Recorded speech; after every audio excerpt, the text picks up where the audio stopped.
states in developed and developing countries or এইটো চেপ্টাৰৰ অধ্যায়ৰ ওপৰত চেপ্টাৰটো হেৰি কৰিম ষ্টাডি কৰিম ফাৰ্ষ্ট অফ অল তাৰ এইমসমূহ কি কি উদ্দেশ্যবিলাক হ'ল ৰাজ্যবোৰৰ প্ৰকৃতি বৈশিষ্ট্য আৰু কাৰ্যকলাপ দেন ৰাজ্যসমূহৰ ধাৰণা আৰু ইয়াৰ বিভিন্ন ব্যাখ্যা তাৰপিছত ৰাজ্য গঠন কৰা উপাদানবোৰ আৰু ইয়াৰ শক্তি আৰু বৈধতা ৰাজ্যৰ পৰিৱৰ্তনশীল প্ৰকৃতি এইখিনি So, ৰাজ্যসমূহৰ ভূমিকাত ফাৰ্ষ্ট অফ অল ইন্ট্ৰডাকশ্যনত আমি এইখিনি ক'বলৈ যাম যে ৰাজ্যসমূহৰ সৈতে আমাৰ বাৰ্তালাপ যোনটো আমাৰ দৈনন্দিন জীৱনৰ প্ৰায় প্ৰতিটো ক্ষেত্ৰত আমি ক্ষেত্ৰৰ আকৃতি আৰু পৰিস্থিতিৰ পৰা যোনটো আমি ফেচ কৰিবলগীয়া যাওঁ সেইটো ডেইলি লাইফতে আমি যিবিলাক ফেচ কৰোঁ এইটো গোটেইখিনিত গ'লে আমি বহু ধৰণৰ সমস্যাত সন্মুখীন হওঁ So, ৰাজ্যখনতে সমাজৰ প্ৰতিজন ব্যক্তিৰ সুৰক্ষাৰ বাবে বিভিন্ন ধৰণৰ সেৱা প্ৰদান কৰে আৰু উন্নত জীৱন যাপনৰ বাবে ৰাজহুৱা সামগ্ৰীও প্ৰদান কৰে ষ্টেটৰ পৰা যিমান বস্তু আমি পাওঁ সেইখিনি আমাৰ যোনটো দৈনন্দিন জীৱন হয় সেইটোৰ উন্নতিৰ কাৰণে আৰু যাতে আমি সহজভাৱে ইজিলি সব বস্তুবোৰ পাই থাকোঁ কোনো প্ৰব্লেম নোহোৱাকৈ একো প্ৰব্লেম ফেচ নকৰাকৈ ষ্টেটে যোনখিনি আমাক সুবিধা দিব লগা হয় সেইখিনি আমি পাই আছোঁ চ' আমি ৰাজ্যৰ আইন মানি চলিবলৈ বাধ্য হওঁ আৰু যিসকলে এইটোও নিয়ম কৰা হৈছে যিবিলাকে আইনটো অমান্য কৰে তেওঁলোকে ৰাজ্যৰ দ্বাৰা শাস্তি প্ৰাপ্ত হ'ব পাৰে চ' এইটো ষ্টেটতে বনোৱা যিকোনো ষ্টেটতে হওক গভৰ্ণমেণ্ট যাতে ষ্টেটত তাৰ লগতে গভৰ্ণমেণ্ট থাকিবই সেইটোৰ লগত এইখিনিও পুৰা উপযুক্ত হ'ব লাগিব চ' ৰাজ্যখনক সামূহিক জীৱন যাপনৰ বাবে প্ৰায় সাৰ্বজনীনভাৱে এক প্ৰয়োজনীয়তা বুলি গণ্য কৰা হয় যেতিয়াই আৰু এই সংগঠিত সমাজত যিবোৰ নিয়ম প্ৰচলিত হৈ আছে গোটেইখিনি যদি গভৰ্ণমেণ্টৰ লগতে আমি সহযোগিতা কৰি চলিবলগীয়া তেনেহ'লে সংগঠিত সমাজত বাস কৰিবলৈ আমি সুবিধা হয় আৰু তেতিয়াই এইটো বিদ্যমান হয়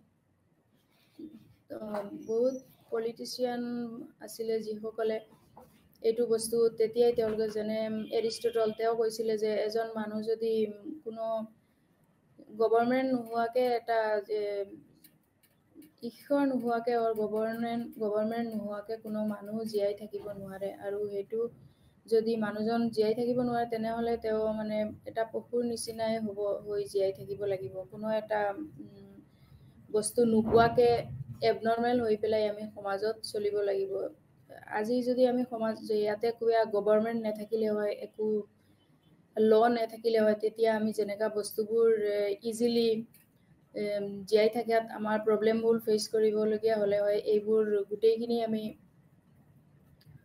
সমস্যাবোৰো আমি ইমান ধুনীয়াকৈ সলভ কৰিব নোৱাৰিলোঁ হয় চ' এখন পাৰফেক্টলি এখন ষ্টেট হ'বগৈ হ'লে তাতে এখন উপযুক্ত গভৰ্ণমেণ্টো থাকিব লাগিব আৰু গভৰ্ণমেণ্টবিলাকত যিবোৰ জনসাধাৰণৰ কাৰণত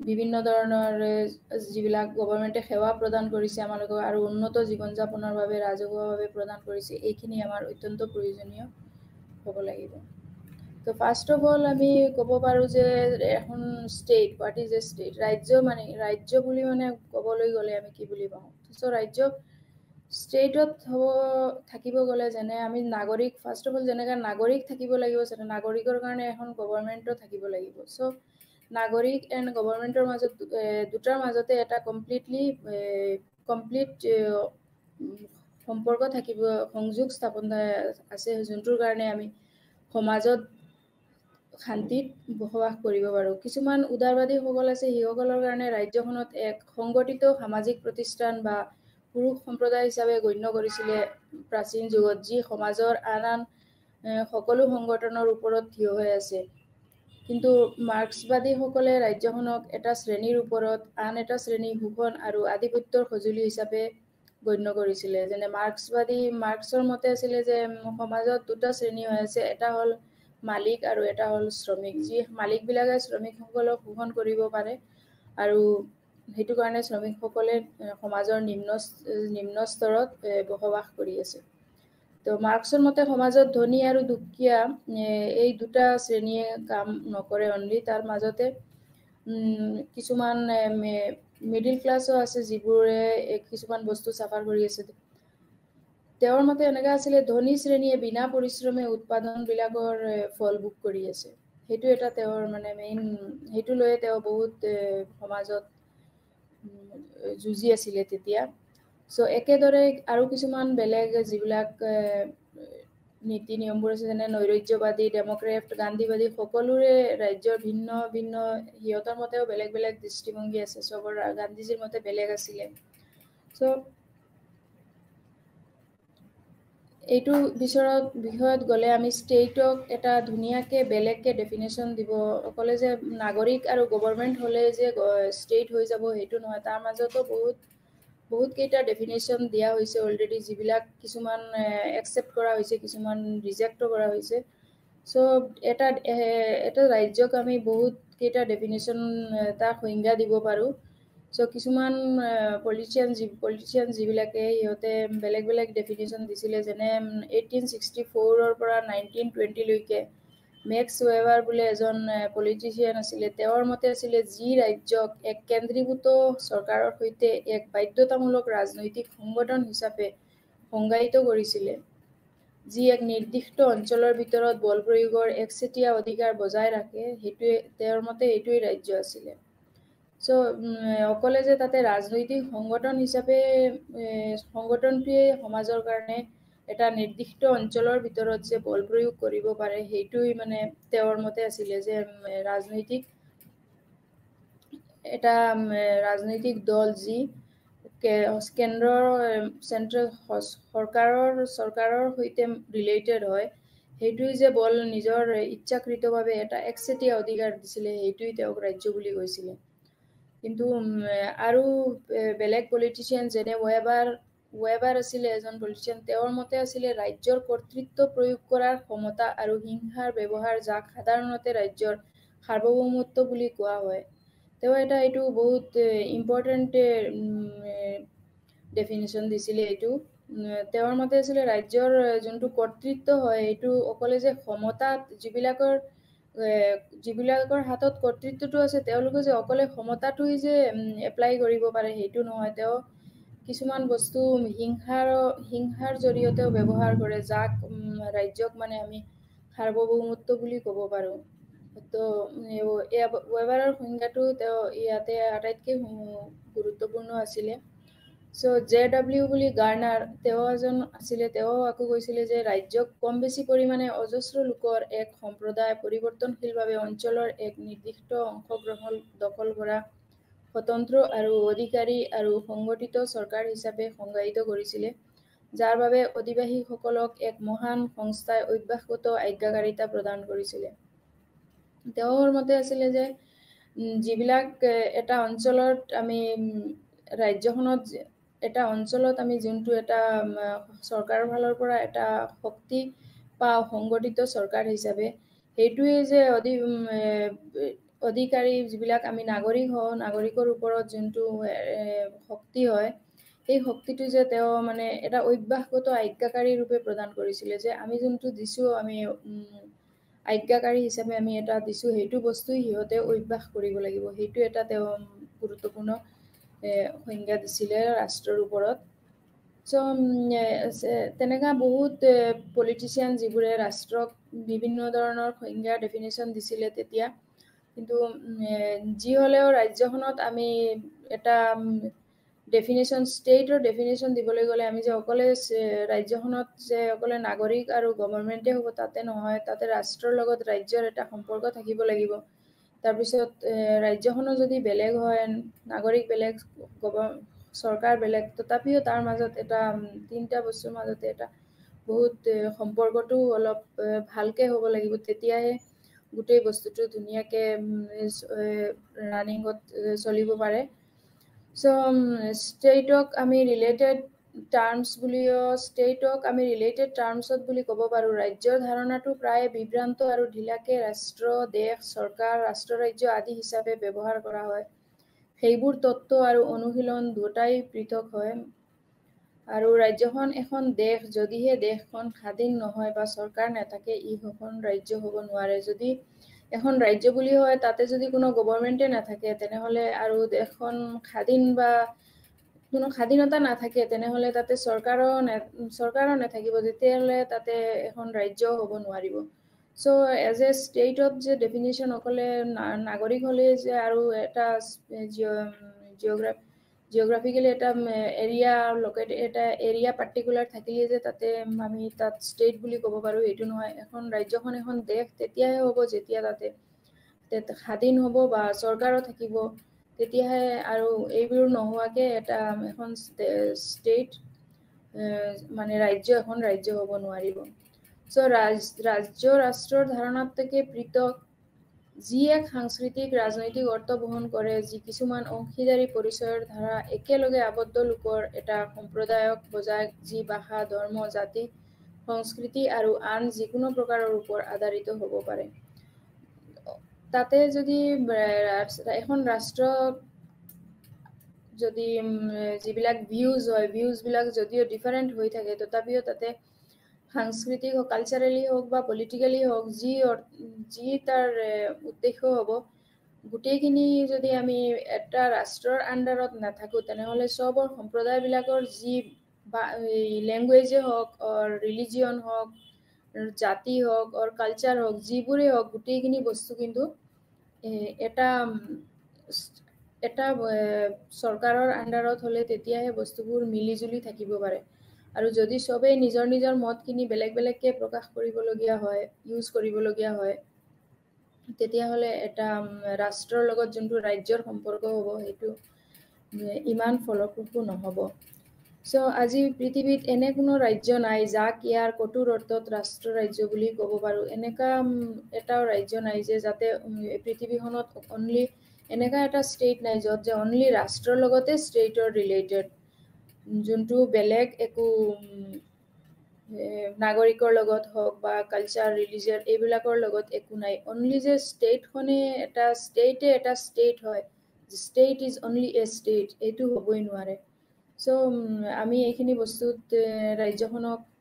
ৰাজ্যখন হ'বলগীয়া হ'লে তাতে গোটেই বস্তুবোৰ এই বস্তুবোৰ থাকিব লাগিব, নাগৰিকেই হওক আৰু সাংস্কৃতিকভাৱে হওক, এইখিনি বস্তুত গোটেই সম্প্ৰদায়িক মিলিজুলি এটা থাকিব লাগিব, যোনটো গভৰ্ণমেণ্টৰ লগতো ৰিলেটেড হ'ব। তাতে আকৌ ৰাজ্যখনৰ মাজত কিছুমান ভিউজ আছে। তাতে ছাপ'জ লিবাৰেল বা মাৰ্কচিষ্টৰ perspective of the liberal and Marxist perspective of the state, এই ৰাজ্যৰ ওপৰত মাৰ্কচিজম একচুৱেলি মাৰ্কচিজম হয় বা লিবাৰেলিজম। কিছুমান বস্তু সিহঁতৰ উদাৰতাবাদী, সিহঁতৰ মতে বস্তুবোৰ একচেটিয়াকৈ সিহঁতে চাই থাকে, যেনে চবৰ কাৰণে বস্তুটো অলপ লিবাৰেল হ'ব লাগে, কোনো এটা হাৰ্ড এণ্ড ফাষ্ট ৰুল তেনেকুৱা একো নাই। য'ত মানে লিবাৰেলি অধিকাৰবোৰ হওক, স্বাধীনতা হওক, আধুনিকতা হওক, উন্নয়ন আদিৰ ক্ষেত্ৰত গুৰুত্ব দিয়ে সিহঁতে, চব বস্তুবোৰ যাতে সকলোৰ ওপৰত সমানভাৱে এইটো বস্তু মানে যাব পাৰে লিবাৰেলি। চ' ৰাজ্যখনৰ উদাৰ দৃষ্টিভংগী উদাৰতাবাদৰ নীতিৰ ওপৰত আধাৰিত, যি মুখ্যতঃ স্বাধীনতা, অধিকাৰ, স্বাধীনতা, আধুনিকতা, মডাৰ্ণাইজেশ্যনেই হওক, প্ৰগতি হওক, ডেভেলপমেণ্টেই হওক, এইবিলাক বস্তুৰ ওপৰত গুৰুত্ব দিয়ে। তো উদাৰতাবাদৰ নীতিৰ মাজত পৰিলে বস্তুবোৰ মিলিজুলি এটা ষ্টেজত যাব পাৰে। তাতে কোনো ষ্ট্ৰিকনেছ বস্তুটো নাথাকে অলপ, যেনে আমি কিছুমান এই ষ্টেটৰ বস্তু, সেইটো ষ্টেটৰ বস্তু ইয়াতে ল'ব পাৰে, এইটো ষ্টেটৰ মানে গ্ল'বেলাইজেশ্যনৰ নিচিনা আৰু, যোনটো আমিও যোনবিলাক আমাৰ কাৰণে ইজি হয় সেইখিনি বস্তু আমি ল'ব পাৰোঁ, বা বেলেগেও যোনখিনি আমাৰ পৰা ল'ব পাৰে সেইখিনি বস্তুটো মানে মিলিজুলিৰ মাজত থকা গ'লে তেতিয়া মানে ষ্টেটত এইখিনি লিবাৰেলিজৰ মতে হয়, যোনবিলাক উদাৰতাবাদী সিহঁতৰ মতে হয়, সিহঁতে এইটোৰ ওপৰত বেছি গুৰুত্ব দিয়ে। লিবাৰেল হোৱাৰ পিছত আমি যদি লিবাৰেল প্ৰিন্সিপলছবিলাক ফ'ল' কৰোঁ, তেতিয়া আমাৰ ষ্টেটৰ বেছিকৈ উন্নয়ন হ'ব, ডেভেলপমেণ্ট বেছিকৈ হ'ব। আৰু হবছ এজন পলিটিচিয়ান আছিলে, তেওঁ আকৌ মাৰ্কচিজমৰ কথাটো যেতিয়া আহিলে শ্ৰেণীৰ ওপৰত, তেওঁ মাৰ্কচিজম কোৱাৰ পিছত হবছেও কিছুমান বস্তু যেনেকা হবছৰ বিশ্বাস কৰিছিলে যে ৰাষ্ট্ৰৰ উৎপত্তিৰ পূৰ্বে মানুহে প্ৰকৃতি ৰাজ্যত বাস কৰিছিলে। এই প্ৰাকৃতিক ৰাজ্য যুঁজ ভাগদৰৰ পৰা এইবোৰ কাজিয়াৰ নিচিনা নাছিলে তেতিয়া। হবছৰ মতে প্ৰাকৃতিক ৰাজ্যত সমাজ নাছিলে। হবছৰ মতে কি আছিলে তেতিয়া নেচাৰেল বস্তুবোৰ আছিলে, তেতিয়া যেন সমাজ নাছিলে, যেনেকা এটা গোটেই বস্তুবোৰ এটা ফ্লেট টাইপ আছিলে, কিবা কোনো নিয়ম চিয়ম নাই, একো ৰাষ্ট্ৰ নাই, চৰকাৰ নাই তেতিয়া, যেতিয়া এইবোৰ প্ৰাচীন যুগত যেনেকা আছিলে তেনেকা। হবছৰ ধাৰণাত এতিয়া ৰাজ্যখনত ৰাজনৈতিক আৰু সামাজিক জীৱনত প্ৰসিদ্ধ বুলি গণ্য কৰা হয়, যি সমাজৰ মুক্ত আৰু সমান ব্যক্তিৰ চুক্তি হিচাপে আত্মপ্ৰকাশ কৰিছে।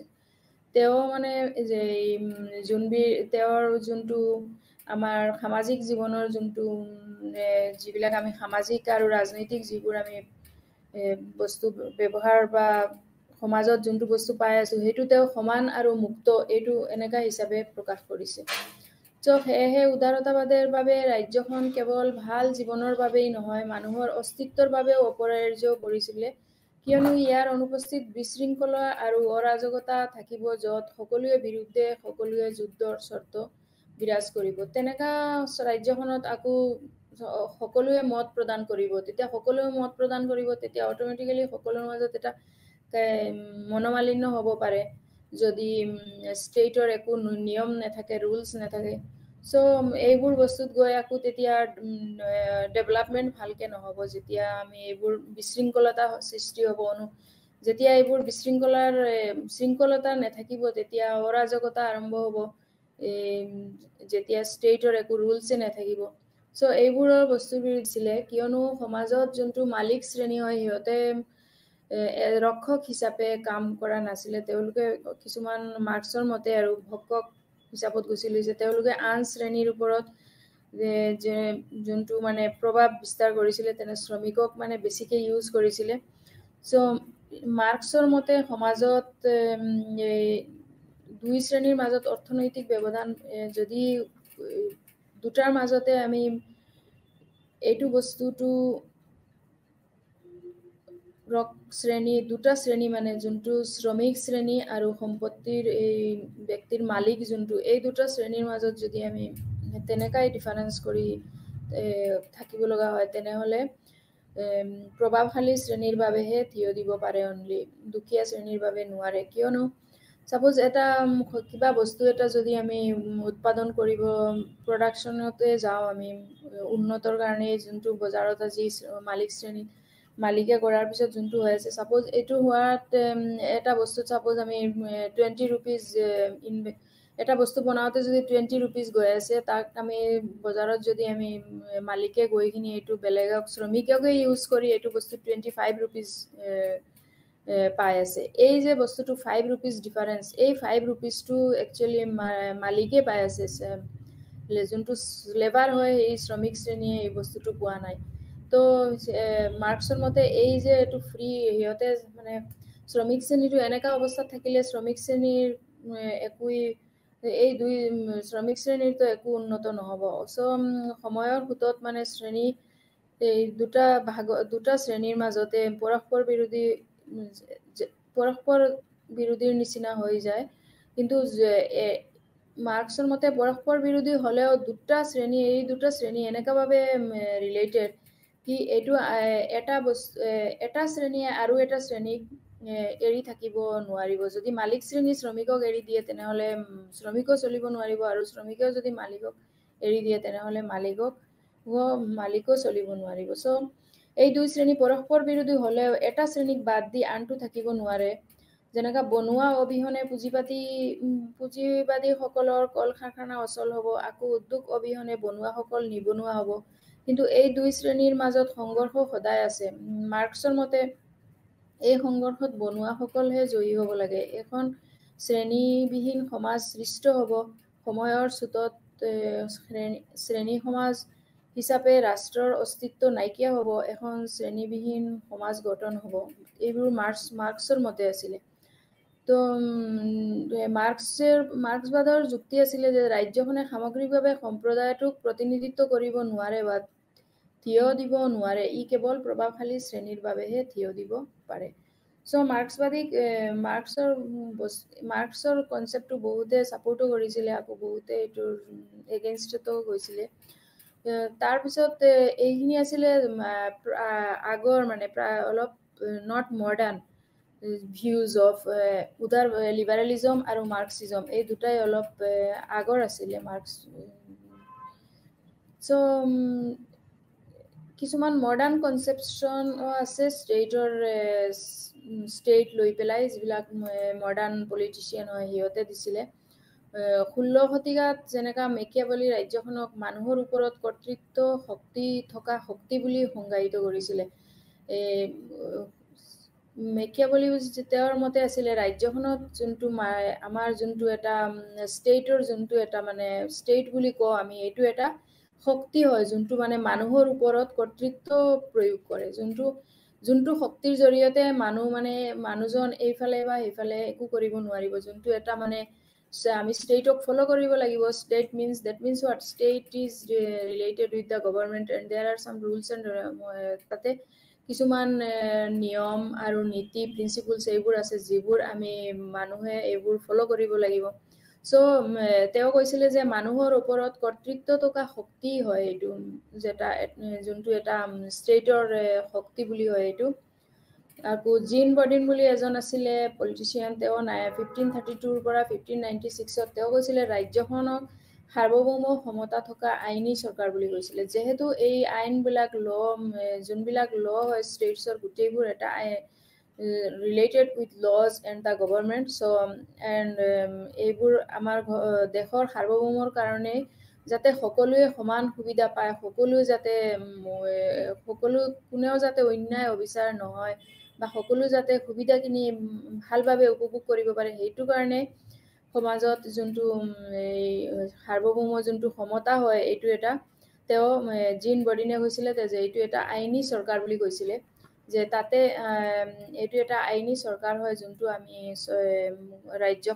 ৰাজ্যখনে দিয়া এইটো, যোনটো আমি মানিব লাগিব আৰু আমি এইটো মানি চলিলে সমাজত মানে শান্তি প্ৰতিষ্ঠা হ'ব বা সকলো যিমান ধৰ্ম হওক বা কালচাৰ হওক যি হওক এইবোৰৰ মাজত এটা সমতা থাকিব আৰু শান্তিও প্ৰতিষ্ঠা হ'ব সেইটো। চ' টমাছ হবছ বুলি আছিলে যোন 1588 পৰা 1679, সিহঁতৰ মতে আছিলে ৰাজ্যখন এক ৰাজহুৱা শক্তি বুলি হয়, কিয় যি মানুহক তেওঁলোকৰ নিজৰ জীৱন প্ৰদান কৰে। তেওঁলোকৰ মতে কি ৰাজ্যখন এক ৰাজহুৱা শক্তি বুলি, এই টমাছ হবছৰ মতে এটা ৰাজহুৱা শক্তি বুলি আছিলে। এইটো ৰাজহুৱা শক্তি বুলি ক'ম যে যোনটো গভৰ্ণমেণ্টৰ যিবিলাক ৰুলছ হয়, নীতি নিয়মবোৰ হয়, এইবোৰ আমাৰ মানুহৰ কাৰণেই, আমাৰ জীৱনৰ কাৰণেই এইবিলাক প্ৰদান কৰা হৈছে। ছাপ'জ যাতে কোনোবাই অন্যায় কৰিলে তাক উপযুক্ত শাস্তি দিয়া হয়, আৰু যাতে আমি জীয়াই থাকিবৰ কাৰণে গোটেই যোনবিলাক সুবিধা অধিকাৰ এইবোৰ গোটেইবোৰ আমি পাব পাৰোঁ সমানভাৱে, যাতে কাৰো একো কোনো ডিমাণ্ড নাথাকাকে আৰু যে অশান্তি নাথাকাকে।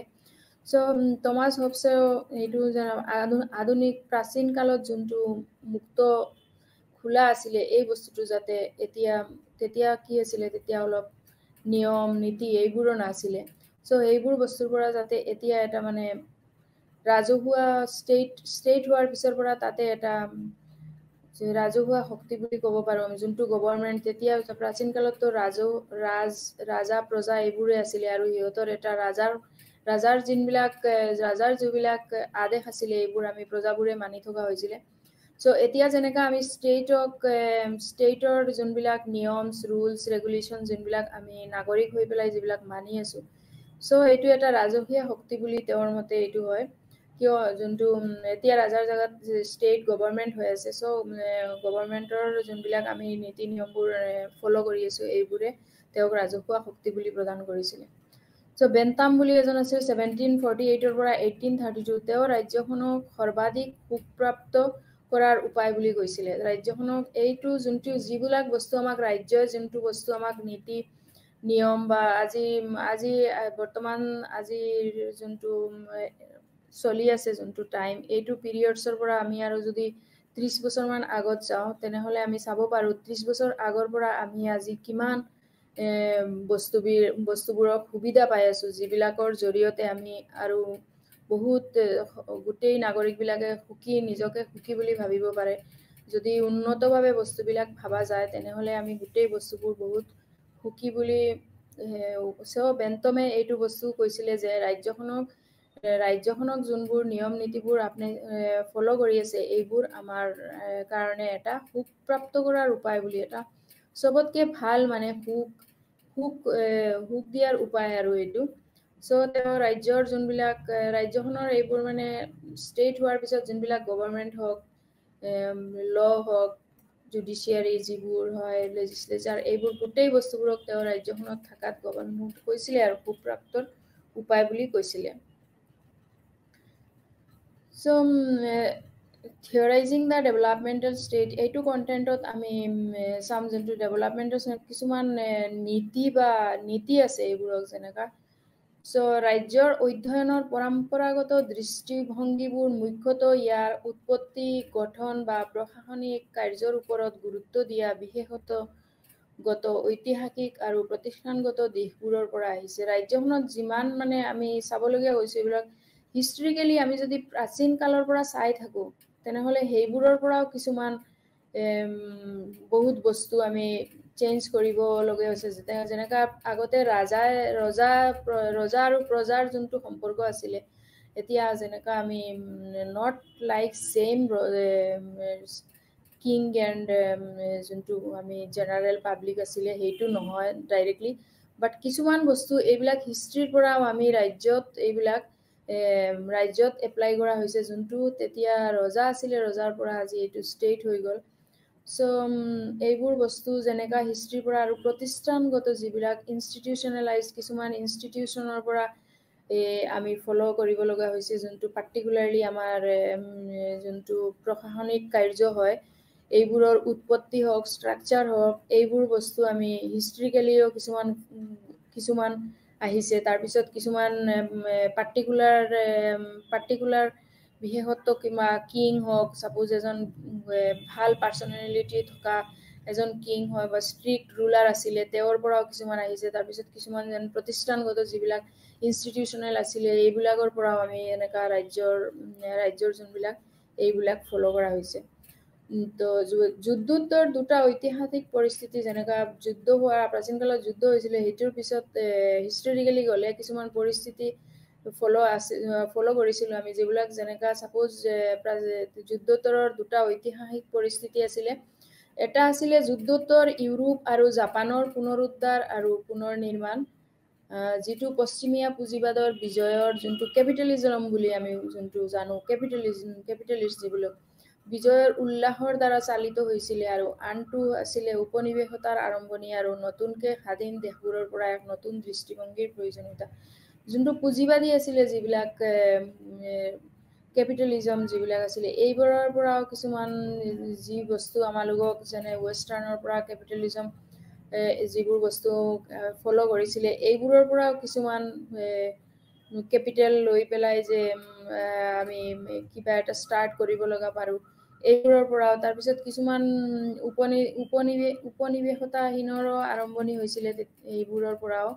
আৰু নতুনকৈ যোনটো আমাৰ দেশবোৰ স্বাধীন হৈছে সেইবোৰো আমি কিছুমান ফিল কৰিছিলোঁ যে আমাৰ এতিয়া দেশখন স্বাধীন কৰিব প্ৰয়োজনীয়তা আছে।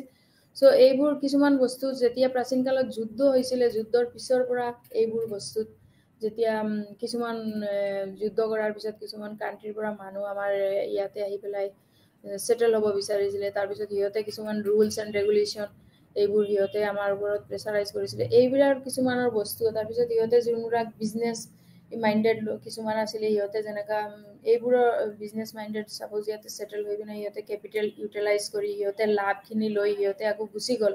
কিন্তু লাভখিনি আমাৰ দেশত সিহঁতে নিজৰ প্ৰফিটটো লৈ আকৌ সিহঁতে গুচি গ'লে, নিজৰ কেপিটেলটো ইউজ কৰি কেপিটেল লৈ প্ৰফিট লৈ আমি একো দেশবাসী হৈ আমি আমাৰ দেশৰ বস্তু একো নাপালোঁ। চ'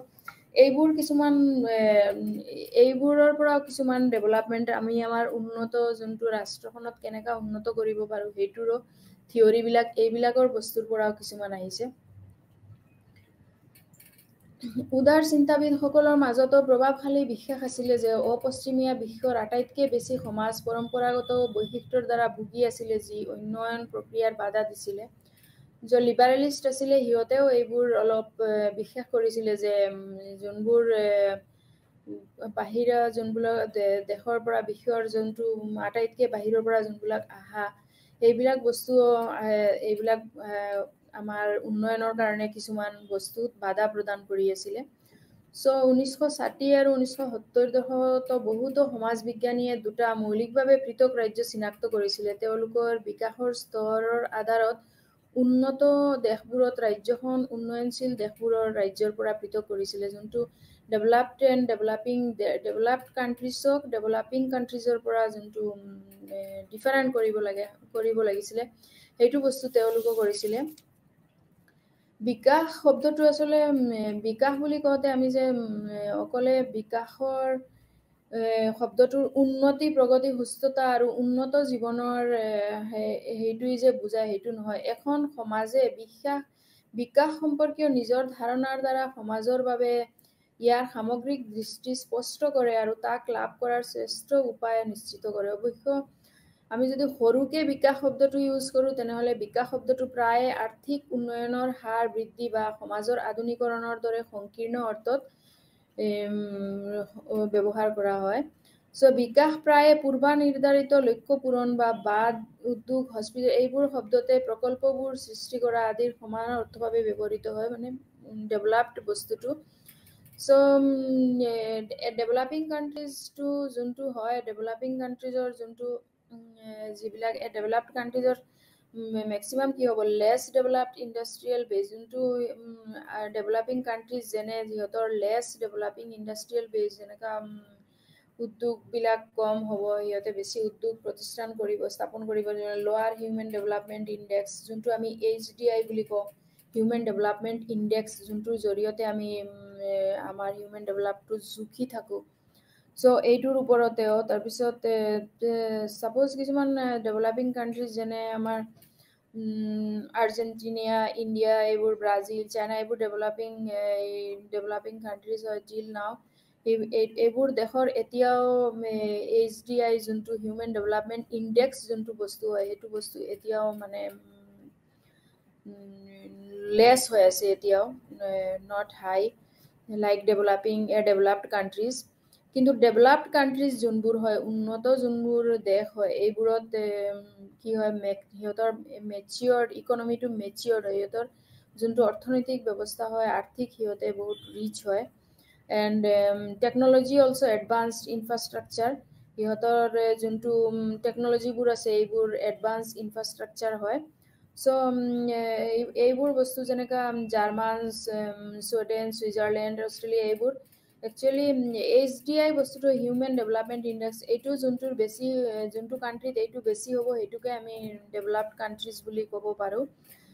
এইটো এটা ইণ্ডেক্স হয় যোনটো এই যে চামাৰী মেজাৰ, এইটো হ'ল এটা summary measure of human development. মানুহ যোনটো আমাৰ হিউমেন ডেভেলপমেণ্ট মানুহক যোনটো উন্নত হয় এই বস্তুটোক এইটো দি মানে মেজাৰমেণ্ট কৰা হয়।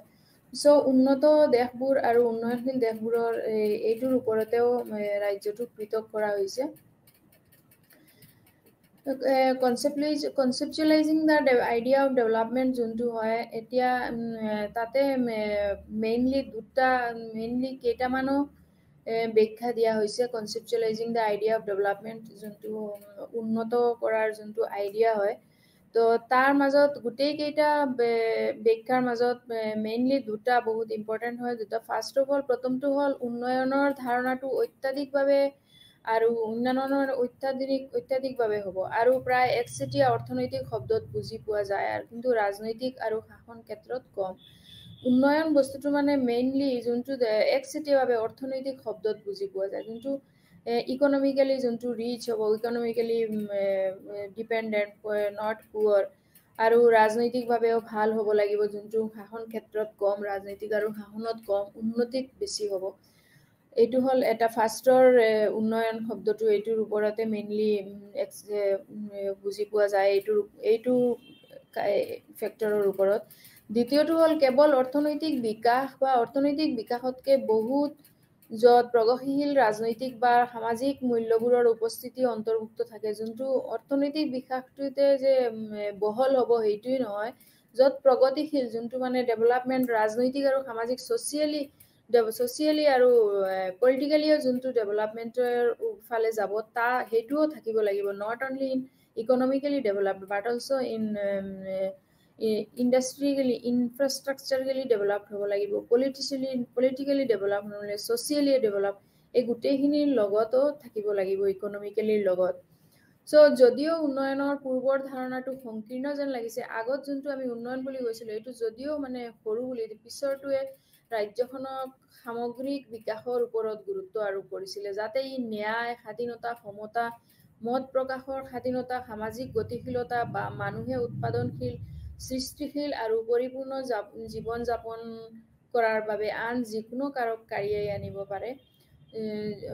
আমাৰ দুটা পইণ্টৰ মাজত প্ৰথমটো অলপ অনলি ইকনমিকটোৰ ওপৰত গুৰুত্ব আৰোপ কৰা হৈছে, কিন্তু এইটো যদিও এইটো ইকনমিকেলি গুৰুত্ব আৰোপ কৰিছে, কিন্তু ছেকেণ্ড পইণ্টত আকৌ এইটো গোটেইখিনি যেনে পলিটিকেলি আৰু ছ'চিয়েলি অলছ' কৰা হৈছে, not only politically and socially. এটা বস্তু ছ'চিয়েলি বুলি কোৱাৰ লগে লগে তাতে বহুত বস্তু আহি যায়, যেনে ন্যায়, জাষ্টিচ, ফ্ৰীডম, ইকুৱেলিটি, এইবোৰ বস্তু আহি যায়।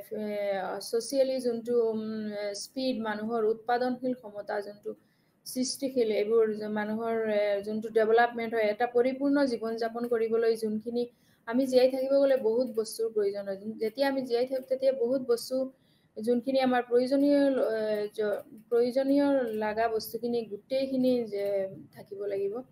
চ' এইখিনিত আমি এইটো পইণ্টক আমি ছ'চিয়েলি বুলি ক'ব পাৰোঁ। আৰু ৰাজনৈতিক যোনটো হয় পলিটিকেলি মানে গভৰ্ণমেণ্টৰ যোনটো হয়, চেণ্ট্ৰেল হওক, ষ্টেটেই হওক, যি হওক, চ' এইটো বস্তুত সিহঁতেও এইটো বস্তু আমাক ছ'চিয়েলি সামগ্ৰিকভাৱে আমি বিকাশৰ কাৰণে চেণ্ট্ৰেলৰ পৰা বা গভৰ্ণমেণ্টৰ ফালৰ পৰা এটা ষ্টেটে কমপ্লিটলি ডেভেলপমেণ্টৰ কাৰণে এইখিনি আমি ছাপোৰ্ট পাব লাগিব। চ' এইটো তেতিয়াহে আমি উন্নয়নৰ ক্ষেত্ৰত ওপৰত এইটো ভিত্তি আৰোপ কৰিম। এতিয়া আমি অলৰেডি ক'লোঁ which countries R developed and which countries R developing countries, যদিও উন্নত দেশ আৰু উন্নয়নশীল দেশৰ মাজত এইটো বস্তু কিহৰ বস্তুৰ ওপৰত, তথাপিও মই এইটো ভাবোঁ যে আকৌ এইটো তাৰ এটা ডেফিনেশ্যনৰ নিচিনা হ'ব পাৰে, যেনেকৈ ডেভেলপমেণ্ট এণ্ড ডেভেলপিং কাণ্ট্ৰিজ। এখন দেশক কিহে বিকশিত বা বিকাশ কৰে তাৰ বাবে কোনো সাৰ্বজনীন সন্মত চৰ্ত নাই। এটা যদি হোল কাণ্ট্ৰি পুৰা এটা ষ্টেটে ক'ব নোৱাৰিব, এটাই ডেফিনেশ্যন দিব নোৱাৰিব যে এইটো বিকাশ কৰিলে আমাৰ এই দেশখন এনেকুৱা উন্নত হ'ব, এইটো এটা চৰ্ত, এনেকুৱা কিবা চৰ্ত নাই, বা যে এইটো কোনো সাৰ্বজনীনো নাই বা সন্মতও চৰ্ত নাই। এইটোও যুক্তি দিব পাৰে যে সকলো ৰাজ্যৰ বিকাশ কেৱল এই কাৰণে যে কোনো সমাজে স্থবিৰ হৈ থাকিব নোৱাৰে বা বিকাশ বন্ধ কৰিব নোৱাৰে যেতিয়ালৈকে ই ক্ষয় হোৱা বা ক্ষয় নহয়। চ' কিছুমান মাপকাঠি আছে যাৰ ওপৰত দেশবোৰ এটা দুটা শ্ৰেণীৰ সৈতে খাপ নহয়, যেনে দেশবোৰৰ GDP যোনটো হয় গ্ৰছ ডেভেলপমেণ্ট সেইটো, তাৰপিছত জনমূৰি উপাৰ্জন, পাৰ কেপিটা ইনকাম, ঔদ্যোগিকৰণৰ স্তৰ, আন্তঃগাঁথনি, মানুহৰ জীৱন ধাৰণৰ মানদণ্ড, এইবোৰ বস্তুৰ ওপৰত এখন দেশৰ ওপৰত এইবোৰ বস্তু গোটেইখিনি ডিপেণ্ড কৰে, যোনটো আমি দেশখন উন্নত নে উন্নত নহয় এইটো বস্তু চাবৰ কাৰণে এইবোৰ বস্তু গোটেইখিনি ডেভেলপমেণ্ট, মানুহৰ জীৱনৰ যোনটো মানদণ্ড হয়, এইটো এজন মানুহক আমি তাৰ ইয়াৰলি পাৰ কেপিটা এইবিলাক বস্তু চালে, GDP চালে, তাৰপিছত তাৰ ইনকামটো চালে, এইবোৰৰ বস্তু যেনেকা এজন মানুহৰ হ'ব পাৰে, ঠিক তেনেকা এখন দেশৰো তেনেকা হ'ব পাৰে। চ' এইবোৰ যোনবোৰৰ দেশৰ মাপকাঠি আছে তাকে আমি এইবোৰ মাপকাঠিটো এজ এ ডিপেণ্ডেণ্ট, সেইটো তাক আমি এই GDPটো যেনেকা ছাপ'জ আমাৰ ইণ্ডিয়াৰ GDPটো বৰ্তমান ৰেট হৈ আছে 2.7 ট্ৰিলিয়ন, দেট মিনছ এইটো এতিয়াও আণ্ডাৰ ডেভেলপিং কাণ্ট্ৰিজতে হৈ আছে। চ' ছেইম তেনেকা গোটেই কাণ্ট্ৰিবোৰৰ যেনেকা GDP এটা ৰেট হ'ব, এইবিলাক দি আমি দেশখন ডেভেলপিং হয় না ডেভেলপড হয় এইবোৰ আমি ছেপাৰেট কৰিব পাৰোঁ ডেভেলপড এণ্ড ডেভেলপিং কাণ্ট্ৰিজৰ ওপৰত। এতিয়া নেচাৰ প্ৰকৃতিটো চাওঁ আমি যোনটো ডেভেলপড কাণ্ট্ৰিজ উন্নত দেশবোৰৰ যোনটো নেচাৰ হয় এইটো কেনেকুৱা হয় সেইটো চাওঁ। চ' উন্নত দেশবোৰৰ বাবে সচৰাচৰ দুটা মৌলিক বৈশিষ্ট্য হয় যোনটো ডেভেলপিং কাণ্ট্ৰিজৰ যেটা ফাণ্ডামেণ্টেল কেৰেক্টাৰিষ্টিক্স আছে উন্নত যোনটো ডেভেলপড কাণ্ট্ৰিজ হয় ডেভেলপড কাণ্ট্ৰিজৰ ফাণ্ডামেণ্টেল দুটা কেৰেক্টাৰিষ্টিক্স থাকিব লাগিব যেনে ফাৰ্ষ্ট অফ অল সেইবোৰ অত্যন্ত ঔদ্যোগিক হ'ব লাগিব আৰু দ্বিতীয়তে দেশৰ অৰ্থনৈতিক কাৰ্যকলাপৰ বৃহৎ অংশ ব্যক্তিগত মালিকানা আৰু নিয়ন্ত্ৰণৰ অধীনত থাকিব লাগিব। এই দুটা বৈশিষ্ট্যই তেওঁলোকৰ বিকাশশীল বিষয়ৰ পৰা পৃথক কৰি তোলে। সিহঁতে উন্নত যোনটো ডেভেলপড কাণ্ট্ৰিজৰ অত্যন্ত ঔদ্যোগিক হ'ব লাগিব যোনটো ইণ্ডাষ্ট্ৰিয়েলাইজ বেছড আৰু দেশৰ অৰ্থনৈতিক যোনটো কাৰ্যকলাপ এইটো মেক্সিমাম ব্যক্তিগত মালিকানা পাৰ্চনেল যোনটো প্ৰাইভেটালাইজেশ্যন এইবোৰৰ নিয়ন্ত্ৰণৰ অধীনত থাকিব লাগিব। চ' তাৰ মাজতো আকৌ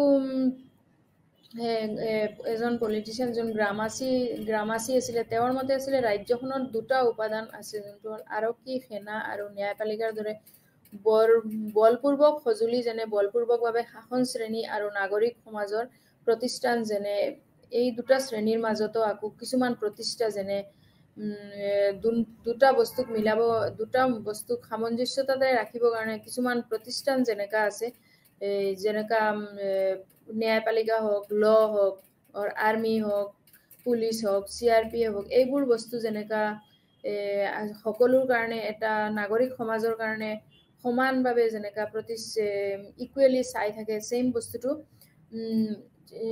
যেনেকা মিডিয়া হওক স্কুল হওক কলেজেছ হওক পলিটিকেল পাৰ্টিজ হওক বা কিবা গ্ৰুপ হওক ট্ৰেড ইউনিয়ন যিবোৰ শাসক শ্ৰেণীয়ে ইয়াৰ শাসন পালন কৰিবলৈ ব্যৱহাৰ কৰা আধিপত্যবাদৰ সঁজুলি এইবোৰ দি যেনেকা সিহঁতে যোনটো সমাজত আধিপত্য কৰিব পাৰে আধিপত্য কৰাৰ সময়তে এইবোৰ সঁজুলি ইউজ কৰিব পাৰে। যেতিয়া এইবোৰ সঁজুলি ইউজ কৰা হ'ব তেতিয়া অট'মেটিকেলি গোটেই যিমান দেশৰ নাগৰিক হওক বা ৰাষ্ট্ৰ হওক চৰকাৰ হওক এই বস্তুখিনি ইকুৱেলি বস্তুখিনি পাব। কোনেও যে বেছি পাব বা কোনোবাই কম পাব তেনেকা হ'ব নোৱাৰে। যেতিয়া ৰাজ্যখনতো তেতিয়া বিকাশশীল এইবোৰ কেৰেক্টাৰিষ্টিক্সতো ৰাজ্যখনক পৃথিৱীত যিমান আৰু কাণ্ট্ৰি আছে যিবোৰৰ পৰা বেলেগ ছেপাৰেট কৰিব পাৰে। আৰু নেচাৰ অফ ডেভেলপিং কাণ্ট্ৰিজটো উন্নয়নশীল দেশবোৰৰ আকৌ নেচাৰটো অলপ উন্নত ডেভেলপড কাণ্ট্ৰিজৰ পৰা ছেপাৰেট হয়। যেনেকা এছিয়া আফ্ৰিকা আৰু লেটিন আমেৰিকাৰ দৰে উন্নয়নশীল দেশসমূহৰ ৰাজ্যসমূহে স্থানীয় দৰিদ্ৰতা অৰ্থনৈতিক নিৰ্ভৰশীলতা জাতিগত ধৰ্মীয় বা জনজাতীয় সংঘৰ্ষ সাম্ৰাজ্যবাদী শোষণ ব্যাপক দুৰ্নীতি নিৰক্ষৰতা ৰাজনৈতিক অস্থিৰতা আৰু স্পষ্ট অসমতাৰ সমস্যাৰ সন্মুখীন হৈ আছে। যোনবিলাক ডেভেলপিং কাণ্ট্ৰিজ মেইনলি আছে সিহঁতে মেক্সিমাম দে আৰ ভেৰি পুৱাৰ অৰ্থনৈতিক নিৰ্ভৰশীলতা নাই সিহঁতৰ ৰিলিজিয়ন মেটাৰত জনজাতি মেটাৰত লৈ সদায় সংঘৰ্ষত ব্যস্ত হৈ আছে। যেনেকা কমিউনিয়েলিজম এইবোৰৰ বিচৰত মেক্সিমাম সিহঁতে মেক্সিমাম কাজিয়া সৃষ্টি এইবোৰত হৈ থাকে। চ' এইবোৰত ডেভেলপিং কাণ্ট্ৰিজৰ মতে এইবোৰৰ সমাজত এটা শোষণ শ্ৰেণী আছে সিহঁতে যোনবিলাক দুখীয়া শ্ৰেণী হয় সিহঁতকো শোষণ কৰি থাকে। চ' ডেভেলপিং কাণ্ট্ৰিজৰ এইবোৰ মেক্সিমাম নেচাৰ হয়। তাতে দুৰ্নীতি থাকিব যিবিলাক কোনো নীতি কিছুমান কুসংস্কাৰ কুপ্ৰথা এইবোৰ চলি থাকিব তাৰপিছত তাতে সমাজত একো সমতা নাই। কিছুমানে সুবিধাটো বেছি পাব কিছুমানে সিহঁতক সমতাটো কম পাব ইকুৱেলি সমতাবোৰ নাপায় আৰু তাতে বিভিন্ন ধৰণৰ সমস্যাৰো সন্মুখীন হ'ব। ৰাজনৈতিকো কোনো স্থিৰতা নাই পলিটিকেলি কোনো স্থিৰতা নাই। তাতে সদায় কাজিয়া এইবোৰ অশান্তি সৃষ্টি এইবোৰে হৈ থাকে। চ' ডেভেলপিং কাণ্ট্ৰিজৰ এইবোৰ তেওঁলোকৰ আগত মুখ্য কাম আছিল এই পিছপৰাৰ বিৰুদ্ধে যুঁজ দিয়া কিন্তু নতুনকৈ স্বাধীন ৰাজ্যসমূহে ৰাজনৈতিক স্থিৰতা বজাই ৰখাত ব্যৰ্থ হৈছিল, যিটো সামাজিক, অৰ্থনৈতিক আৰু ৰাজনৈতিক পৰিৱৰ্তনৰ বাবে যথেষ্ট প্ৰয়োজনীয় আছিলে। আগতে যদিও সিহঁতৰ মুখ্য কাম আছিলে যিবোৰ পিছ পৰি আছে সিহঁতক চোৱা চিতা কৰা, আগতে কেনেকৈ আগবঢ়াব লাগে সমাজত যোনটো পিছপৰা শ্ৰেণী সিহঁতক। কিন্তু নতুনকৈ যোনবিলাক স্বাধীন হৈছে কিছুমান ষ্টেট, এইবোৰ স্বাধীন হোৱাৰ পিছত যোনটো সিহঁতৰ পলিটিকেলি যোনটো স্থিৰতা আহিছে, যোনটো এইটো স্থিৰতা ৰখাতো তেওঁ কিছুমান ব্যৰ্থ হৈছে। যিবোৰ socially problem, socially, economically, politically এইবোৰ যোনবিলাক চেঞ্জেছ আনিব লাগে, এইবোৰ চেঞ্জেছ আনাতো সিহঁতে স্বাধীন হোৱাৰ পিছতো এইবোৰ চেঞ্জেছ আনাত কিছুমান প্ৰয়োজনীয় আছিল যদিও, কিন্তু আৰু যথেষ্ট পৰিমাণে প্ৰয়োজনীয় আছিল যদিও ইমানখিনি হোৱা নাই। চ' এইখিনিও সিহঁতে যথেষ্ট পৰিমাণে এইটো কাৰণেও পিছ পৰি আছে। চ' বেছিভাগ উন্নয়নশীল ৰাজ্যই তেওঁলোকৰ মৌলিক কাৰ্য সম্পাদন কৰাত ব্যৰ্থ হৈছে। মেক্সিমাম ডেভেলপিং কাণ্ট্ৰিজ যিবোৰ আছে সিহঁতৰ মৌলিক যোনটো ফাণ্ডামেণ্টেল যোনটো ৱৰ্কছ হয়, যোনটো ফাণ্ডামেণ্টেল ডিউটিজ হয়, এইখিনি কৰাত সিহঁতে ফেইলাৰ হৈছে। যাৰ ভিতৰতে যেনে ৰাজ্যখনত আভ্যন্তৰীণ আৰু বাহ্যিক আক্ৰমণৰ পৰা সুৰক্ষিত কৰা, বাহিৰৰ ৰাষ্ট্ৰৰ পৰা নিজকে ছেফলি ৰখাটো, এইখিনিও কৰিব নোৱাৰে। উন্নত শাসন যোনটো শাসন ব্যৱস্থা হয় সেইটো আৰু অলপ উন্নত কৰিব লাগিছিলে। দেন এটা শক্তিশালী আইন শৃংখলা, সামাজিক বিকাশ আৰু অৰ্থনৈতিক বিকাশ, যেনেকুৱা ইকনমিকেলি ডেভেলপমেণ্ট কৰিব লাগিছিলে। আৰু এইখিনিতো সিহঁতে যথেষ্ট ফেইলাৰ হৈছে আৰু এইখিনি কৰিবলৈ। তো হামজা আলভিয়ে কৈছিলে যে তেওঁ অত্যাধিক বিকশিত ৰাজ্য সম্পৰ্কে দৃষ্টিভংগী ৰাখে। সিহঁতে অত্যাধিক বিকশিত যোনটো বহুত ডেভেলপড কাণ্ট্ৰিজ যিবোৰ, এইবিলাকৰ ওপৰতে দৃষ্টিভংগী ৰাখে সিহঁতৰ নিচিনা চলি থাকিব বিচাৰে যদিও কিন্তু নোৱাৰে। তেওঁ উপনিৱেশিক যেনে পাকিস্তানৰ পিছৰ ৰাজ্যখনৰ এক অত্যাধিক বিকশিত ৰাজ্য হিচাপে চিহ্নিত কৰিছিল, য'ত অসামৰিক চৰকাৰে ধৰি সমাজত সকলো দিশৰ ওপৰত এক জটিল অসামৰিক আমোলতান্ত্ৰিক সম্পৰ্কৰ নিয়ন্ত্ৰণ আছে। কিন্তু যেনেকা এটা ষ্ট্ৰিকনেছ, কিন্তু নিজৰ যোনটো চৰকাৰে যি সমাজৰ কাৰণে যোনটো নিয়ম নীতি ৰাখে, এইটোৰ ওপৰতে তেওঁলোকে অত্যাধিক এক্সেছ কিবা এটা দিব, এক্সেছ ষ্ট্ৰিকনেছ যোনটো, সেইটো কৰি পেলাই আৰু সমাজত বেছিকৈ নিয়ন্ত্ৰণ কৰিব বিচাৰে। চ' অতুল কোহলি যে একৰ্ডিং টু হিম অলছ' তেওঁ কৈছিলে ইয়াৰ কৰ্তৃত্বত অপৰিসীম সম্প্ৰসাৰণ সত্ত্বেও ৰাজ্যখনৰ কাম কৰাৰ সীমিত সামৰ্থ্যৰ বিষয়ে কথা পাতিছিলে। অতুল কোহলিয়ে তেওঁৰ কিতাপ এখনত তেওঁ লিখিছিলে যে অপৰিসীম সম্প্ৰসাৰণৰ সত্ত্বেও ৰাজ্যখনৰ যোনটো কাম কৰাৰ এটা ষ্টেটে যোনটো কাম কৰিব লাগে, এইখিনিৰ বিষয়ে কেনেকা সীমিত এটা সামৰ্থ্যত, এটা নিয়মত যোনটো লিমিটটো ক্ৰছ কৰিব নালাগে, সেইটোৰ হিচাপতে তেওঁ কাম কৰিব লাগে, যাতে ৰাজ্যখনৰ সম্প্ৰসাৰণত ভাল হয়, তেওঁ সমাজৰ অলপ এক্সপাণ্ড হয়, যাতে থিংকিংবিলাক বাঢ়ি যায় আৰু সমাজত যাতে শান্তি, সমতা আৰু উন্নত শাসন ব্যৱস্থাও আহি পৰে, সামাজিক বিকাশ হয় যাতে, এইখিনিৰ ওপৰতো তেওঁ যথেষ্ট আলোচনা কৰিছিলে। চ'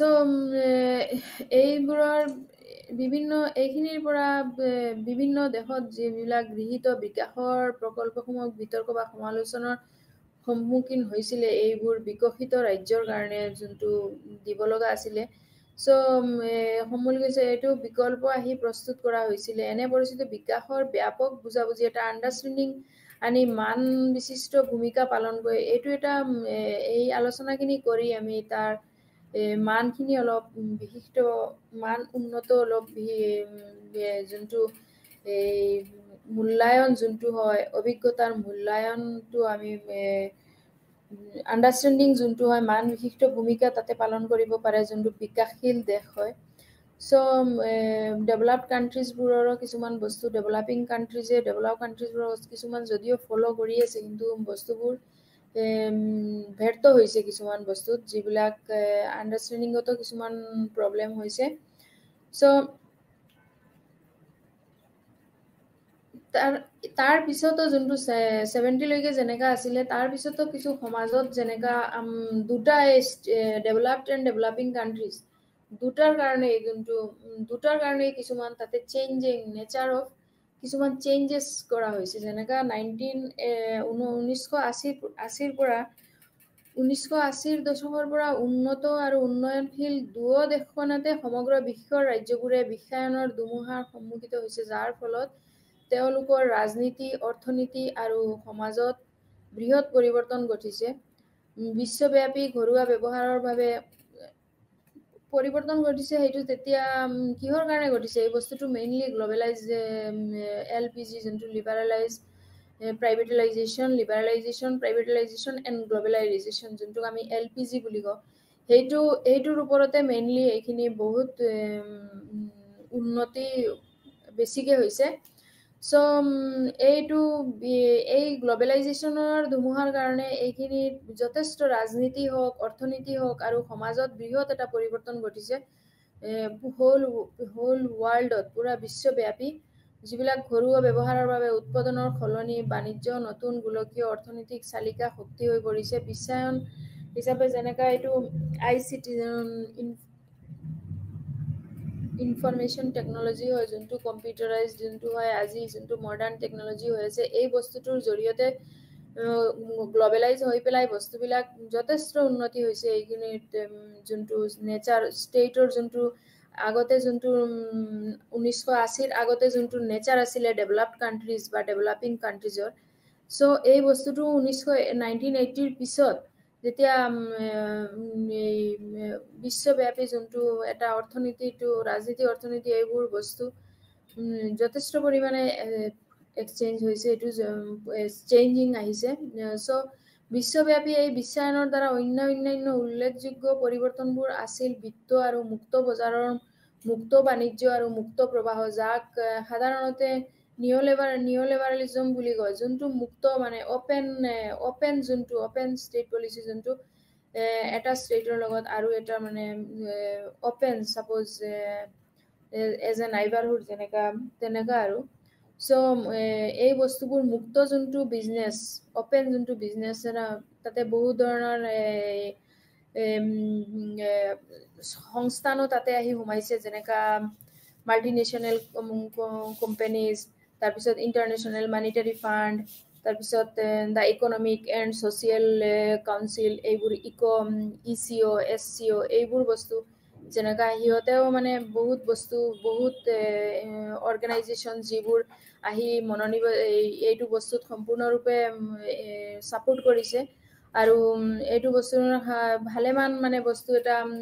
ভালেমান বস্তু অৰ্থনৈতিকে হওক আৰু সামাজিক ক্ষেত্ৰত হওক ভালেমান এটা বস্তু চেঞ্জেছ হৈছে। আৰু এইবিলাক বস্তু কিছুমান সংস্থা হয় এইবোৰ, যোনটো এইবিলাক সংস্থাবোৰৰ যিবিলাক ৰাষ্ট্ৰসংঘৰ অংশ হয়, সিহঁতেও ৰাষ্ট্ৰসংঘৰ স্বতন্ত্ৰ অংশ হিচাপে এইবোৰৰ বস্তুত সংবিধান, কৰ্মচাৰী, বাজেট, এইবোৰ বস্তু গোটেইখিনি বস্তুত সিহঁতেও আহি ইনক্লুড হোৱাৰ কাৰণে যথেষ্ট এটা চেঞ্জিং, যোনটো ষ্টেটৰ যোনটো ডেভেলপিং কাণ্ট্ৰিজৰ যিবোৰ অলপ চেঞ্জেছ আহিছে, আৰু চেঞ্জেছ আহি তাতে এটা যথেষ্ট এটা উন্নত মানে ডেভেলপমেণ্টটো যথেষ্ট উন্নত হৈছে এইটো বস্তু। আৰু এই সুবিধাটো যোনটো আজি আমি পাই আছোঁ সুবিধাটো, চ' উন্নত ডেভেলপিং কাণ্ট্ৰিবোৰ আৰু উন্নয়নশীল দেশবোৰ, উন্নত দেশবোৰতো উন্নত অলৰেডি হ'লেই, কিন্তু উন্নয়ন দেশবোৰো আজি কিছুমান কাণ্ট্ৰি যেনেকা আগতে উন্নয়নশীল আছিলে, এতিয়া উন্নতৰ লিষ্টত আহি সোমাইছে। ছাপ'জ তুৰ্কী হয় এটা কাণ্ট্ৰি যোনটো হয় এতিয়া আগতে উন্নয়নশীল দেশত আছিলে, এতিয়া উন্নত দেশত আহি ইনক্লুড হৈ আছে। ছেইম তেনেকা কিছুমান বস্তু চেঞ্জেছ হৈ পেলাই নিজৰ এইখিনি কৰিবৰ কাৰণে এইটো দেশৰ নাগৰিকৰো হওক আৰু ষ্টেটৰে হওক যথেষ্ট এটা উঠি পৰি লাগিব লগা হয়। কিয় এই বস্তুবোৰ চেঞ্জেছ কৰিবৰ কাৰণে যোনটো ৰাজনীতি ছিষ্টেমেই হওক, অৰ্থনীতি ছিষ্টেমেই হওক, সমাজৰ গোটেই বহুত বস্তু আছে যোনবোৰ পৰিৱৰ্তন কৰিব লাগিব, তেতিয়াহে এইটো বস্তুটো পচিবল হ'ব। চ' আজি আমাৰ ষ্টেটেও আজি বিভিন্ন ধৰণৰ যিবিলাক প্ৰিন্সিপলছ, নীতি নিয়ম যোনবোৰ ফ'ল' কৰি আছে, চব এই দেশৰ উন্নতৰ কাৰণেই কৰি আছে, যাতে এই ডেভেলপড কাণ্ট্ৰিজ আণ্ডাৰত আহিব পাৰে। হ'লেও এতিয়াও আমাৰ দেশখন বহুতকৈ পিছ পৰি আছে। চ' ৰাজ্যখনত আমি যদি এতিয়া লাষ্টত এইটো আমি ডেভেলপিং কাণ্ট্ৰিজ আৰু ডেভেলপড কাণ্ট্ৰিজ এইটো আমি যদি ক'বলৈ গ'লে এইটো এটা এনেকা চেপ্টাৰ হয় যোনটো এইটো শেষ কৰিবলগীয়া নহয়। আমি যদি বিচাৰিব যাওঁ কিমান ডেভেলপিং কাণ্ট্ৰিজত কিমান কি কাম কৰিব লগা আছে আৰু ডেভেলপড কাণ্ট্ৰিজত কিমান সুবিধা পালে এইটো শেষ কৰিবলগীয়া নহয়। তথাপিও আমি যে এইটো আমাৰ চিলেবাছ মতে যোনটো আমাৰ কিতাপখনত যিমানখিনি আছিলে ইমানখিনি আলোচনা কৰিলোঁ, কিন্তু কৰাৰ পিছতো মই ভাবোঁ যে এইটো ৰাজ্যৰ যোনটো লাষ্টত এইখিনি ক'ম যে ৰাজ্যৰ ধাৰণাটো আমাৰ ৰাজনৈতিক জীৱনৰ এক অবিচ্ছেদ্য অংশ হৈ আছে। যোনটো ৰাজ্যৰ বিষয়ে যোনটো ধাৰণা এইটো আমাৰ ৰাজনৈতিক জীৱনৰ এটা অবিচ্ছেদ্য অংশ হৈ আছে। উন্নত দেশবোৰ অত্যন্ত ঔদ্যোগিক আৰু সুপ্ৰতিষ্ঠিত গণতান্ত্ৰিক ৰাজনৈতিক প্ৰতিষ্ঠান আৰু স্থিৰ চৰকাৰ আছে। সেয়েহে উন্নয়নশীল দেশবোৰ ৰাজ্যবোৰে উচ্চ নিবনুৱা, নিম্ন উপাৰ্জন বৃদ্ধি, উচ্চ বৈষম্য, দৰিদ্ৰতা, নিম্ন সাক্ষৰতা, সঠিক স্বাস্থ্যসেৱা, উচ্চ মৃত্যুহাৰ আৰু আন বহুতো সমস্যাৰ দৰে অনুন্নয়নৰ বিভিন্ন বৈশিষ্ট্য অনুভৱ কৰি আছে। চ' এইবোৰ বস্তু যোনবিলাক নিবনুৱা সমস্যা, এমপ্লয়মেণ্ট প্ৰব্লেম, তাৰপিছত ইনকাম কেপাচিটিটো ল' হৈ আছে, তাৰপিছত কিছুমান সমাজৰ উচ্চ শ্ৰেণীক বেছিকৈ পাৱাৰ দিয়া আছে, নিম্ন শ্ৰেণীক নাই দিয়া, তাৰপিছত পুৱৰ যোনটো, তাৰপিছত লিটাৰেচি ৰেট কম, তাৰপিছত হেল্থ চিষ্টেম হস্পিটেল চিষ্টেমটো ইমান ভাল নহয়, উচ্চ মৃত্যুহাৰটো বেছি হৈ আছে। there are so many problems এতিয়াও মানে যিবোৰ উন্নয়নৰ এইটো কাৰণে আমি ফিল কৰোঁ যে এইবিলাক আমাৰ যথেষ্ট উন্নতি কৰিব লগা হৈ আছে এতিয়াও। চ' এই দেশবোৰত বাস কৰা বেছিভাগ লোকৰে প্ৰাথমিক প্ৰয়োজনীয়তা যেনে খোৱা পানী, ভাল আন্তঃগাঁথনি, সঠিক স্বাস্থ্যসেৱা, বিদ্যুৎ, পথ এইবোৰৰ কোনো প্ৰৱেশাধিকাৰ নাই। এতিয়াও দেশত বহুতবোৰ স্পেচ আছে যোনবোৰত ইণ্টাৰনেল এৰিয়া আছে যিবোৰত কি আছে, যিবোৰত খোৱা পানী নাই, তাৰপিছত কাৰেণ্ট নাই, যেনে স্বাস্থ্যসেৱা নাই, ৰাস্তা নাই, ওলাব নোৱাৰে, পঢ়া শুনা কৰিবলগীয়া এইবিলাক বহুত বস্তু যিবোৰ আছে, যিবিলাক এই উন্নয়নশীল যোনটো ডেভেলপিং কাণ্ট্ৰিজত এইবিলাকৰ এতিয়াও অভাৱ হৈ আছে। যোনটো মুখ্য ৰিজন হয়, যোনটো আমাৰ education, health and water facility, যোনটো কাৰেণ্ট, ইলেক্ট্ৰিচিটি, এইবোৰ বস্তুৱে আজি ফাৰ্ষ্ট অফ অল এইবোৰ বস্তু এতিয়ালৈকে ইয়াতে বহুত কম হৈ আছে ডেভেলপিং কাণ্ট্ৰিজ। চ' এই বস্তুটো আমি এতিয়াও যদি আমি তাক ডেভেলপিং কাণ্ট্ৰিজবোৰ এতিয়াও যদি আমি ডেভেলপড কাণ্ট্ৰিজত লৈ যাব বিচাৰোঁ, তেনেহ'লে আমি যথেষ্ট পৰিমাণে এতিয়াও আমি কেপিটেল হওক আৰু আমাৰ মেণ্টেল যোনটো পাৱাৰ হওক, হিউমেন ডেভেলপমেণ্ট যোনবিলাক প্ৰচেছ যথেষ্টখিনি আমি কৰিব লগা বাকী আছে এতিয়াও। চ' তেতিয়াহে এইবোৰ আমি উন্নত কৰিব পাৰোঁ। চ' ভাৰত, ব্ৰাজিল বা ইণ্ডোনেছিয়াৰ দৰে দেশত আমি দ্ৰুত উদ্যোগীকৰণ আৰু বিকাশৰ সম্প্ৰসাৰণ বিচাৰি পাওঁ, যাৰ ফলত অৰ্থনৈতিক বিকাশ আৰু জনসাধাৰণৰ জীৱন ধাৰণৰ মানদণ্ড উন্নত হয়। এইবিলাক যেনে ইণ্ডাষ্ট্ৰিয়েলাইজেশ্যন, প্ৰাইভেটাইজেশ্যন, এইবোৰো যদি আমি অলপ ডেভেলপমেণ্টটো আৰু বেছিকৈ কৰিবলগীয়া পাওঁ, তেনেহ'লে হয়তো কৰিব পৰা যায়, তেনেহ'লে হয়তো আমাৰ ইকনমিকেলি যোনটো ডেভেলপমেণ্ট হ'ব বা যোনটো প্ৰেজেণ্ট লাইফ অফ যোনটো মানুহে যোনটো এতিয়া বৰ্তমানে জীয়াই আছে, যোনটো জীৱন ধাৰণ যোনটো কৰি আছে, সেইটোৰ যোনটো মানদণ্ড হয়, সেইটোও চাগে আৰু অলপ উন্নত হ'লে হয়, যদি আমি এইবিলাক উন্নত কৰিব পাৰোঁ। চ' এইখিনি ডেভেলপিং কাণ্ট্ৰিজৰ কাৰণে যথেষ্ট এইখিনি আমি কৰিবলগীয়া আছে। চ' এইটো চেপ্টাৰ আমি আজি এইখিনিতে সমাপ্ত কৰিছোঁ। চ' ইয়াতে যথেষ্টখিনি ডেভেলপড আৰু ডেভেলপিং কাণ্ট্ৰিজৰ বিষয়ে মই ক'লোঁ। চ' ধন্যবাদ, নমস্কাৰ।